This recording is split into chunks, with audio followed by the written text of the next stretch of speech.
अंबरनाथ तालुक्यातील चिंचवली परिसरात गट क्रमांक 85/1/अ येथे अवैध उत्खनन व माती चोरी होत असल्याचा गंभीर प्रकार समोर आला असून यामुळे स्थानिकांमध्ये मोठी खळबळ उडाली आहे।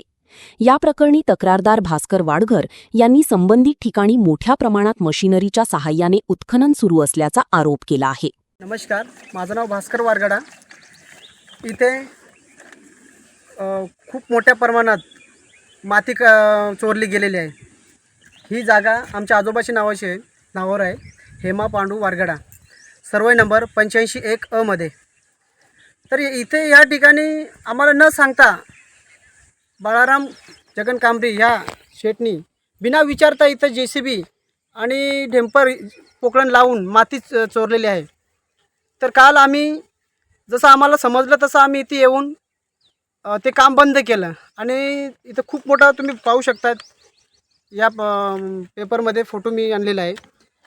तर त्यांना आम्ही सांगितलं की काम बंद करा आणि ते काम बंद केला आणि त्यानंतर आम्ही घरी गेलो आणि घरी गेल्यानंतर त्यांनी पूर्ण नाळ्यातली ही बघा तुम्ही पाहू शकतात की ही पूर्ण नाळ्यातला जो मटेरियल आहे तो पूर्ण खड्ड्यामध्ये बुजून टाकलेला आहे। अशा पद्धतीचं इथं माती चोरली जाते आणि आमच्यावर अन्याय झालेला आहे की आम्हाला न सांगता आमच्या जागेमध्ये असं उत्खनन करून माती चोरलेली आहे। तर आमची हीच मागणी आहे की तहसीलदार साहेबांना की ही याच्यावर कायद्याने गुन्हा दाखल व्हावा आणि कायद्याने त्याच्यावर कारवाई व्हावी। या घटनेत शिवसेना तालुका प्रमुख बाळाराम कांबळी यांच्यावरही सहभागाचा आरोप करण्यात आला असून तहसीलदार आणि पोलीस प्रशासनाकडे अधिकृत तक्रार दाखल करण्यात आली आहे। संबंधितांवर तातडीने कारवाई करण्यात यावी अशी मागणी करण्यात येत आहे। प्राथमिक माहितीनुसार चिंचवली परिसरातील गट क्रमांक 85/1/अ येथे काही दिवसांपासून मोठ्या यंत्रसामग्रीद्वारे मातीचे उत्खनन सुरू होते। स्थानिक नागरिकांनी याकडे लक्ष वेधत हे काम कोणत्याही वैध परवानगीशिवाय सुरू असल्याचा आरोप केला आहे। त्यामुळे पर्यावरणीय नियमांचे उल्लंघन होत असल्याची शक्यता व्यक्त करण्यात येत आहे। विशेष म्हणजे तक्रारदारांनी विरोध केल्यानंतर संबंधितांनी तातडीने काम बंद करून मशिनरी हटवली असल्याची माहिती समोर आली आहे। यामुळे या प्रकरणात गैरप्रकार झाल्याचा संशय अधिक गढत झाला असून पुरावे नष्ट करण्याचा प्रयत्न झाला का याबाबतही चर्चा सुरू आहे। स्थानिकांच्या मते अशा प्रकारचे अवैध उत्खनन पर्यावरणासाठी घातक ठरू शकते। मोठ्या प्रमाणात माती उपसा केल्यामुळे भूजल स्तर घटणे, जमीन धूप होणे आणि नैसर्गिक संतुलन बिघडणे यासारखे गंभीर परिणाम संभवतात।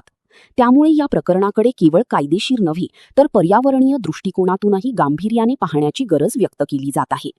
दरम्यान ज्या व्यक्तींवर आरोप करण्यात आले आहेत त्यांच्याकडून अद्याप अधिकृत प्रतिक्रिया मिळालेली नाही। त्यामुळे या प्रकरणाची निष्पक्ष आणि सखोल चौकशी होणे आवश्यक असल्याचे मत व्यक्त होत आहे। तहसीलदार आणि पोलीस प्रशासनाकडे तक्रार दाखल करण्यात आली असून संबंधित जागेची पाहणी, कागदपत्रांची तपासणी आणि जबाबदारांवर कठोर कारवाई करण्यात यावी अशी मागणी करण्यात आली आहे। अंबरनाथ तालुक्यात यापूर्वीही अवैध उत्खननाच्या तक्रारी समोर आल्या असून त्यावर ठोस कारवाई न झाल्याची भावना नागरिकांमध्ये आहे। त्यामुळे यावेळी प्रशासनाने ठाम भूमिका घेतल्यास भविष्यात अशा प्रकारांना आळा बसू शकतो। एकंदरीत चिंचवली येथील कथित अवैध उत्खनन प्रकरणाने स्थानिक पातळीवर गंभीर प्रश्न निर्माण केले आहेत। या प्रकरणाची निष्पक्ष चौकशी होऊन दोषींवर कारवाई झाल्यास नागरिकांचा प्रशासनावरील विश्वास अधिक दृढ होईल आणि पर्यावरण संरक्षणालाही चालना मिळेल। आणि ह्या अशाच पद्धतीने सर्व ठिकाणी कुठं पण काही पण करतात, कधी नाही विचारता। कुणाच्या शेतामध्ये पोकळण टाकतात तर कुणाच्या बांध फोडतात, कुठं पण काय करतात। तुम्ही पाहू शकतात की इथे सगळे ठिकाणी नदीवर भराव घेऊन गेलेले आहेत, इथे तिथं खड्डे मारलेले आहेत।